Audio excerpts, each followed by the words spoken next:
Si X, hindi mo siya kaibigan. Hindi mo rin siya kaaway.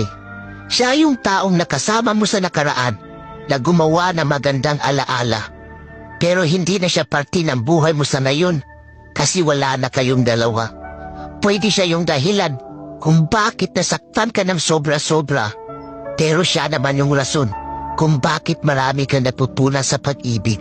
Kaya kung babalik man siya ulit sa buhay mo at magpaparamdam ulit, it's your choice. Kaya paano ka mabubuo ulit ang sarili mo kung tatanggapin mo yung tao na sumira ng pagkatao mo?